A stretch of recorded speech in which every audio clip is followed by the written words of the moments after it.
welcome to the Teacher's Toolkit for Literacy, the free podcast for motivated teachers and school leaders who want to inspire their students and school community in literacy learning. Make sure you subscribe to the show on your favourite podcast player, and for more amazing literacy resources, check out the show notes provided with every episode. Hi, I'm Sharon and I'm the host of a Teacher's Toolkit for Literacy. In every Toolkit episode, we bring you specific resources, tools, strategies, tips, techniques to help you in your job as a teacher of literacy. Firstly, we acknowledge and pay our respects to the Kaurna people, the traditional custodians whose ancestral lands we gather on. We acknowledge the deep feelings of attachment and relationship of the Kaurna people to country, and we respect and value their past, present and ongoing connection to the land and cultural beliefs. And welcome, Phil. Thanks, Sharon. Great to be here. And welcome to this podcast called Engaging Readers and Writers Through Book Club. And a very warm welcome to our special guest, Dr. Jan Turbill. Jan is an accomplished educator with a remarkable career ranging from teaching in classrooms to supporting university students at the foundation of their careers to achieving amazing success at the policy level in education. She is currently Honorary Senior Fellow, School of Education at the University of Wollongong. Hi Jan, how are you? Good? I'm well, thank you. Very well. And what have you been up to lately? Well, to be very honest, Phil, You're retired? I spend more time I'm retired, and I spend more time doing, I'm the treasurer for our little local Lions Club, so I spend more time working on projects and doing the books and so on for Lions. I'm not a treasurer, but I've learnt fast. And you had a really busy time in education over those years, doing quite a variety of things, didn't you? Oh, yes, yeah, including working overseas and teaching in America and so on, yes. And I suppose this podcast is a bit of a way of recapping on something that you did with some teachers that was a bit of a highlight in education for you. Well, it has been, and when I retired in 2006, I still wanted to have some connection to schools. And as I was working on some project, we were looking at transition from class to class, and I particularly focused on preschool into main school, which here is kindergarten, various other places it's foundation or prep, and Berry, which is close by where I live now, was a perfect example because the children there, most of the kids in the little preschool there went on to Berry Public School. So I followed them over a series of weeks in the preschool, looking at what sort of literacy learning, I suppose, or what appeared to be literacy that was happening around them, and then into kindergarten where literacy suddenly was everywhere and much more formal. I also knew the principal of that school quite well because I've worked with him up at Hurstville in Sydney when I was with the department. So I knew him well, and he was very pleased that I should come. And then after that project finished, he asked me to stay on because could I please keep coming, because they just reviewed and rewritten their literacy strategy for the school. And one of the areas that had come through was the need to improve what they call the avid readers, particularly in years 4, 5 and 6. And I jumped at the chance because I thought, I always wanted to work more closely with that age group. And that's where the idea of having a book club came in. And so you came across two teachers there, Susan McAuliffe and Brett Sutton. Yes. Yeah, Eventually I began to work with them because they decided they wanted to bring book club, which I was doing as a pull-out program, basically on Monday afternoons. And it was their students that were coming mostly to my book club. And they could see that there was an improvement in the kids and the confidence and so on. And they wanted to embed it in the classroom. So they decided to team teach with the principal's permission and had a classroom where they could open the petitions, and the pair of them could team teach all 60 children where necessary, or have them cross over into the different groups wherever we needed that. And so we sat down and worked out a system for doing what I was doing in the library 1 hour a week, into how that would work into a classroom situation 1 hour a week with 3 of us. And going back a step, there was some foundational research that came from Frank Smith that informed a concept of what he called reading like a writer. Can you tell us a bit about that? Well, I can. it's a pet love of mine, I think. It was one of these things that you read and it just suddenly hits you and you think, that's perfect. That's just what I've been thinking for many years. Way back when I was working in the Department of Education, my friend and colleague Andrea Butler, who now lives in America, she and I were working on a book that we called actually Towards a Reading and Writing Classroom, because we both had a very strong view that if you can read, then you should be able to write. Writers can't really write very well if they never read, basically, was our thoughts. And Andrea's background had been very much in literature and children's literature, whereas mine had been much more in reading and early reading. Hers had been more with upper primary kids. And so we wrote this book for Peter, Primary English Teaching Association, and around that time there was an article written by Frank Smith called Reading Like a Writer in Language Arts. And I read it and thought, this is exactly what I've been trying to articulate. I think it was probably the best. I was never a great writer, I didn't think. And I still don't think I'm a great writer, but at least I started to realise I can write. And I knew that from what I was beginning to produce, and then I'd go back to what I'd read. For instance, when I went out of the classroom to become a consultant in the schools, I had to start writing memos and things like that to schools, etc. And I had no idea how to write them. How did I find out? Well, I used to get copies of somebody else's work and read through it carefully and work out how to do it for my writing. Oh, yeah. And that's the first step in my head of reading like a writer. I put my head, if you like, into the shoes of that particular genre or whatever you want to call it. And I wasn't calling it that then, and I probably still don't, but then at least I was much more successful in being able to produce these pieces of required text that had to go out to schools or whatever. So Andrew and I started experimenting with that in classrooms, and we had various people writing and trialling it, including people like Lorraine Wilson down in Victoria and people up in Queensland. And then we pulled all that together to put that book together, which I think was a bestseller of Peter's until Bev Derryanka's book came along. And then when we read Frank Smith's book, he talks about reading like a writer. And that was a term he used all the way through this article and in other works that he's written since. And, well, actually, sadly, he's died since. But this was back in 1983. Yeah. And one of the things that he particularly said was children must read like a writer in order to learn to write like a writer. Right. And that's what, I guess, got me really thinking over the years, how do you do this? And how do you get teachers learning how to do that? Yeah. And another quote, which I'd like to use, that Smith wrote, which became our mantra when we started with Book Club. I actually got Sue and Brett to read the 1983 article that Smith had written. But Smith stated really clearly in his article, and it's really common sense, but it actually comes through in a lot of other research that's happened since. To read like a writer, he said, we must do it in a special way, which I found myself doing often. We must perceive ourselves to be writers. That's the first. Right. We must read in a way, namely, in other words, we must engage with the author as a teacher or a mentor of the writing, so that we start to see the author differently, not just as somebody telling a story.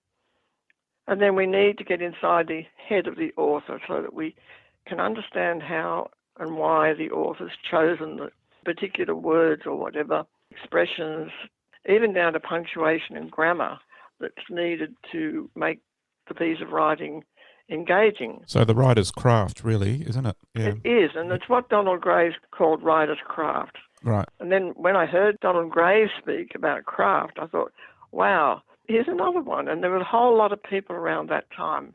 Donald Murray's quoted as saying in 1985 and then again in 2004 that every writer is a reader. Usually we put it around the other way, but every writer is a reader. To teach writing, we must teach reading. And over the years that I've been working with the curriculum and curriculum development in reading, we constantly talked about reading. And poor old writing, I always used to say, was a second cousin to reading. Yeah, yeah. We rarely talked about writing and the importance of writing and where that... And as a teacher, classroom teacher in my early years, I had a year 2 over a period of time. They hated writing. It was always on a Wednesday, and I hated teaching it because it was always so controlled, so one-shot draft and so on, which, of course, Donald Graves shot that myth down, and I thought, right, like you, I like what you have to say. So our mantra that underpinned Book Club, basically, came from Frank Smith, who, in his article, he wrote, "The author becomes an unwitting collaborator," put in brackets, teacher, "bit by bit, one thing at a time, but enormous amounts of things over the passage of time. The learner learns through reading like a writer to write like a writer." So that was, and I called it our mantra. The children in our groups, as well as the teachers, Sue and Brett, we read that often to the children and actually had it up on a sheet in the classroom. So the children were aware of this too? Constantly, yes. Yeah. Every group that we began each year, that was something that I would read over and over or say over and over to them. And then often when we were listening to their writing, which I'll come to later, but I'd say, "Oh, I can see that you've been reading like a writer because you're now writing like that writer."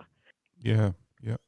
So it's quite an amazing group of people at that time who were into it, this sort of research. And I can almost see today there's such an emphasis on reading where we're not connecting the writing with it.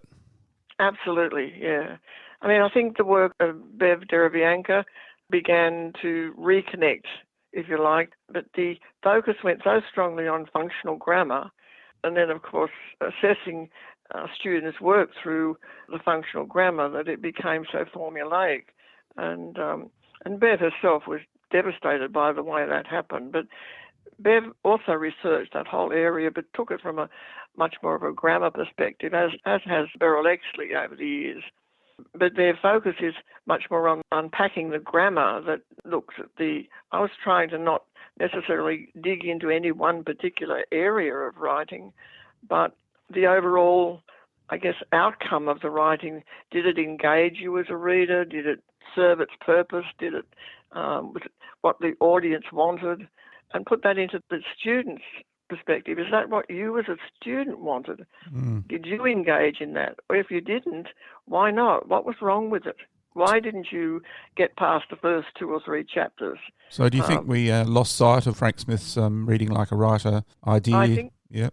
Yeah, I would argue, yes. And I haven't been in schools recently, I must say, but just as an aside, I've used guinea pigs, if you like. My 3 nephews, who now are both adults, actually in their almost 50, Yeah.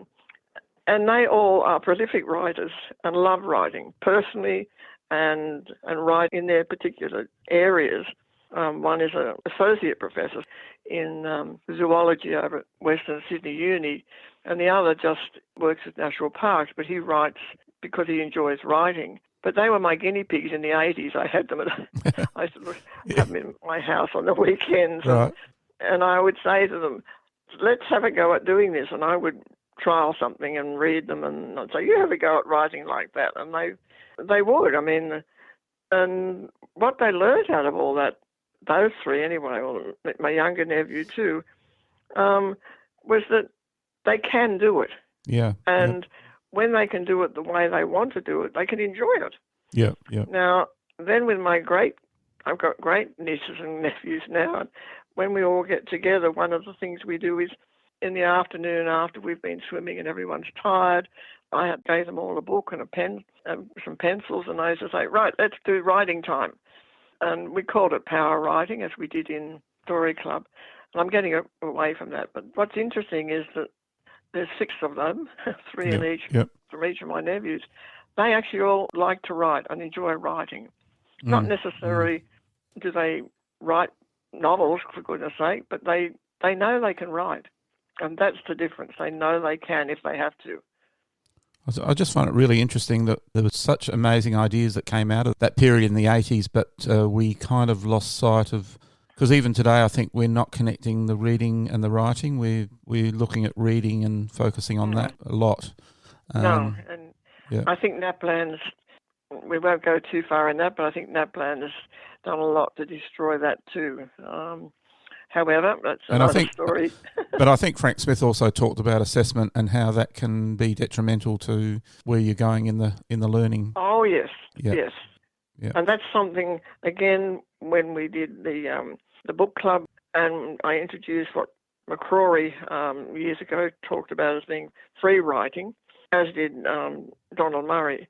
But it was quite a common activity to do back in the 80s and early 90s, just to write, and not to worry about what punctuation, spelling, grammar, just to get the ideas on the page. And what we call power writing, in other words, the image of building up your muscles and your skills so you can, do the writing you have to do, basically, was the idea. That gave the kids that sort of opportunity to write without worrying about being assessed. Yeah. We didn't assess anything. No. So getting to, I guess we've been talking about the research and where it's gone in education now, but your book club idea at Berry Street was to try and get some of the research ideas into practice with some children and teachers there. And why did you choose book club? And then we'll go into, what was the structure of it. But okay, well, the principal at the time had asked me, would I stay in the school? And I said, well, I don't know what I'll do, but I'll try. And we talked about the avid readers. And Peter said, well, we've got some really good readers here in this school, and I don't think they're being challenged. Their teachers are concerned that they can't challenge them. They're spending too much time working with the struggling readers in year 5, 6, and the middle readers are, getting there, sort of thing. So I started by actually withdrawing this group who had been identified by their teachers into the library, and with the help of the librarian, Di Hill, we'd choose a particular book. We'd actually ask the parents to buy the book for the kids. And, well, we started doing it in lunch hour. Yeah, that didn't last too long because by winter the boys wanted to go and play soccer and some of the girls too, of course. Yep. So we then moved it into the library in the afternoon for an hour. And that was the start. Now, it was during the time that I had them in the library that I found that we were starting to get a bit bored. Yeah. And because I had this thought in my head about reading and writing connections, and I used to talk to them about that, I thought, well, let's trial it. So we started to trial power writing within that 1 hour structure. And it was very successful. There were several assumptions or, if you like, goals that I set for the children. I said, we're not going to do this to produce great writers. Mm-hmm. At the end of the time that we're doing it, as in over several weeks, if you're able to say to me at the end of that time, I think I can write, or I'm no longer don't like writing. Yep. I don't mind writing. I said, you don't have to love it, but I would like you to think that you can write. If you can read, you can write. And I kept telling them, if you can read, you can write. If you never read, you can't write because you wouldn't know what to say. So that started us, and I just started it with the free writing and then allowing the group to share.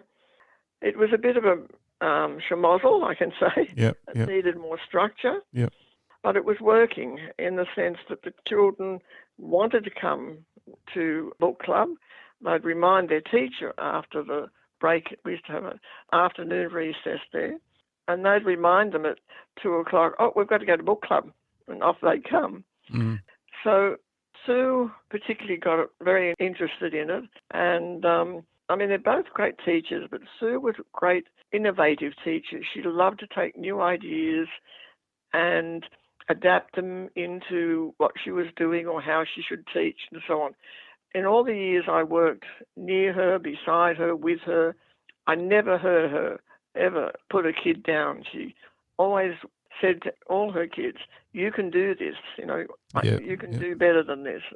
So with that attitude, and Brett working alongside her, who had a wonderful way with kids, he's since retired and enjoying camping. And we sat down Christmas holidays. The boss had given them permission to team teach, and we sat down and started to look at how we could develop a structure that would work with the 3 groups. And I would take the avid readers in the library. Sue would take the struggling readers because that was an area that she enjoyed working with, and Brett would take the middle group. So with 60-odd kids, we had about 20 children each. And then we had to think through a structure, obviously, that all 3 would follow, and a 1-hour time slot. And it couldn't be more than 1 hour because they couldn't fit more than 1 hour into their day. I couldn't go more than any other day than a Monday to start with because that just fitted into my university work, etc. So Monday morning was not the best time to be running something like that when usually it's introducing spelling and various other things of the week. And we lost Mondays because of holidays. But that was where we started, and we trialled it. And that first year, the principal was Peter, and then it changed to Bob Willits. But both of them wanted to pay me, and I said, I don't want pay. I just want to do this. It's something always I've believed in, and I want to work with the teachers and do it. They're great teachers. Let's just do it. And instead of paying me, they released Brett and Sue from the classroom. At first, it was 1 day a term, and we would sit and reflect. Sue and Brett would gather data from the kids, interview them, and so on, and just look at their writing and their reading, or just their attitude to writing, basically, during the school day. Because they had to follow a curriculum. I didn't have to follow the curriculum. And they had to get their kids producing pieces of writing in different genres and that sort of thing. So my role wasn't to do that. My role was just to actually help them, I guess, what I'd call adopt something, then adapt it and create it in ways that they felt was best to use in the classroom. So what were you guys all doing? What was the structure of this? Well, we had to consider timing. I mean, you only had an hour. So we had to consider how much time to spend on what. And we had to consider across a school term giving kids a particular novel, which by this time the principals had agreed that the money would be allocated to the literacy team to buy the 20 books for each group, and they put through the library, so Di Hill got them ready to be done. And choosing the books was one thing. That was one thing we had to do. The other thing we had to do was to make sure that the books would, I guess, have some appeal to both male and female students. Di Hill's librarian took every child at least once a week, and so she had a sense of what sort of books the kids would like. We decided on using Australian authors only, and if possible, fairly recent books that these authors had written, so that the kids hadn't read them all before and thought, oh, we read this. Mostly the kids hadn't read any of the books that we chose, particularly the avid readers. And then we had to think about how much time would we spend to introducing each session and what would we do across the term. So that was sort of a mapping across the term. Then a time for discussing something about what they've been reading, and then the writing component, and then the sharing component. And the sharing of writing became really important, we found. And they shared only in a group because we broke the kids into, for instance, my group of 20 would be usually in groups of 4 or 5, but depending. And one of them would be, we decided, or Sue decided this, that we should have a group leader, and that leader could rotate, but the leader had a responsibility to keep the group working as they were supposed to, either discussing questions or in the writing, sharing the writing and making sure everybody shared their writing, and choosing the person who was going to, at the end of the whole session, pulling it together, that there'd be at least 4 or 5 people out the front who were going to share with the whole group. So sharing became critical and actually also became a lesson for the rest of the group to listen to. So that had to be sorted out. We met in the school holidays before we started, for 2 days actually, to sort those things out and then listed the things that we had to get done. We spent the first 3 weeks of the first year with me just visiting the groups and talking to them about general writing things and introducing what power writing was. And I did that with the whole 60 kids, with Sue and Brett, working with them and so on, so that we got that process, if you like, for the children across, so that it didn't matter about spelling, it didn't matter about writing. They just had to get the ideas down. Yeah, we've called it quick writing, but yeah, there's various names for it, isn't there? That's right. There's various names for it. It's not you. It's nothing new. No. But it plays a really, really important role in this process because, to give you an example, I might have been doing a book, say, by Jackie French. We did The Goat Who Sailed the World, a historical novel, and we did another book that she did, which was Pennies for Hitler, which again was very interesting and part historical. But Jackie has got a really good way of, I say good way, she's an excellent writer, but the way she writes was not as complex, if you like, for us to unpack and demonstrate ideas and things with all sorts of things like grammar, structures and so on. You were looking for the writer's craft within these novels. Yep. Yeah, and some writers are much more complex, I suppose, in putting that together, but they do make a good novel, but it wasn't as easy, I guess, for teachers to unpack it. Roald Dahl was another great one for Sue used Roald Dahl, obviously not an Australian author, but she found that was really good for the slow readers. But I'll come back to that. I mean, I'm going back to the examples, sorry. One of the things that Jackie French was doing a lot in these books, and she does it quite frequently in all her books, and others may do it too, but it was something I found, is she puts in a lot of rhetorical questions, which of course raise tension, give a hint about what might be coming, but not necessarily do you know. So you want to turn the page to read on, so it engages the reader. So I spent time identifying these in particular pages in the books the kids were reading. And then when they'd have sharing time in power writing, somebody may put in a rhetorical question. So I'd say, that's a great example of reading like a writer. That's what Jackie French does. Okay, yep. And that's another thing I guess I had to make sure I realised I did, and I had to teach the teachers, was to make sure that they introduced the writers as a person. It wasn't just somebody out there who wrote a book. Oh. But Jackie French is a person. I mean, Jackie French actually doesn't live too far away from Berry School and has visited the school. But whoever, the writer is a person, and the writer talks to you through what they put on the page. And we always would spend time, again, during the first few weeks of introducing our novels, of meeting the writer. So Morris Gleitzman, we went to his web page, and then Morris came to one of the ALIA sessions, and I talked to him about could he talk to us, and he was going to do a Skyping session with us. We didn't end up doing that, but he did email me and sent messages to the children. So it became more personal if we could do that. But making sure the kids realised that the author was Jackie French or Morris Gleitzman or Libby Gleason or whatever, whoever, I mean.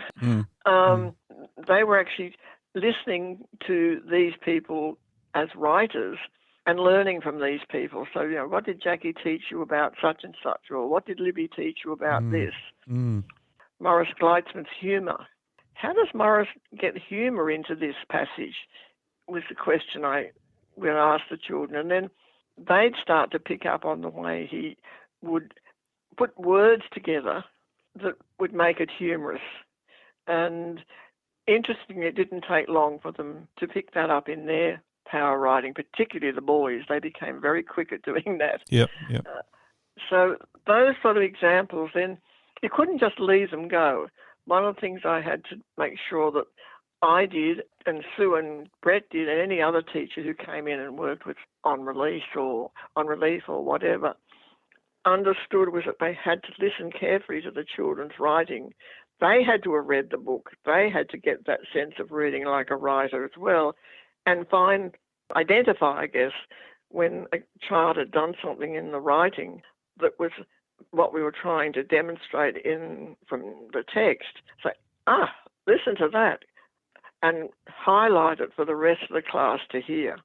And sometimes I might do that just when I did my roving around when they were writing, and I'd say to a kid, can I read that little bit to everybody for you and just show them what you've done? And the kids thought that was lovely. Yeah. But what you were doing was you were teaching explicitly to the rest of the group exactly that piece of text, a piece of grammar, even the use of punctuation, and so on.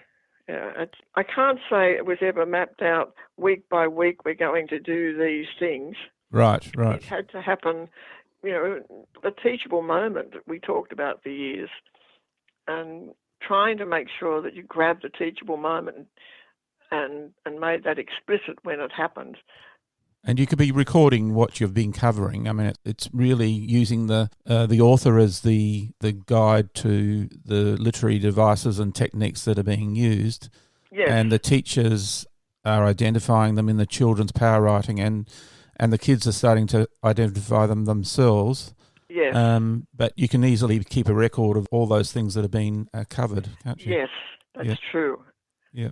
And one of the things that by about the third year of doing this, we started keeping much better records, because that was starting to be much more required by the department for lots of reasons. So we surveyed the students at the end of usually the second term, just to get their sense of, and it was a very simple survey, like, are they enjoying this? Are they enjoying that? Do they think they'd be a better reader now? Do they think they're a better writer?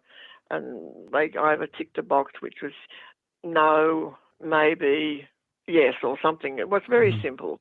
But when we pulled all that together over a period of a few years, what was coming through was that, not necessarily with the reading, but particularly with the writing, there was a change in their attitude and confidence about themselves as writers.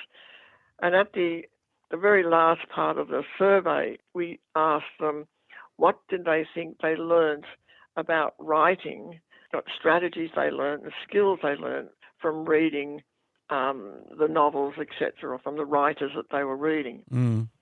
And very specific things came through, like short sentences build tension. Wow. Things like short sentences and long sentences are important. Just something like that, that they had a recognition that you could use these short sentences to do things, and then you could have a big long sentence. And I didn't call them anything else but short and long. Yeah. And then one of the things, of course, that they picked up very quickly is you can start sentences with and you can start sentences with but. Yep. But they have a particular purpose. When you do use and, it has a particular purpose. Ellipse, we talk about ellipses and when you use it and when you can't and what does it mean. Now, that's all part of the curriculum. Incredible. But I never used it in that way. Yep. But they identified that in the writing, and then we would add the words in it, alliteration, those sorts of things. They learned that, and they identified it in the surveys that we did. And we'll take a break there from part 1 of our podcast. We look forward to you joining us for part 2. Bye for now. Thanks for listening to the podcast. To make sure you don't miss any literacy learning tips and insights, please subscribe to our show on your favourite podcast player. At Q Learning, our literacy specialists draw on over 30 years of teaching and international consulting experience to deliver world-class learning solutions. We equip, empower and support teachers to become their authentic selves. To find out about upcoming webinars and about how Q can help you and your school, visit qlearning.com.au. And you can get even more amazing teaching resources right now at teachific.com.au. Stay tuned.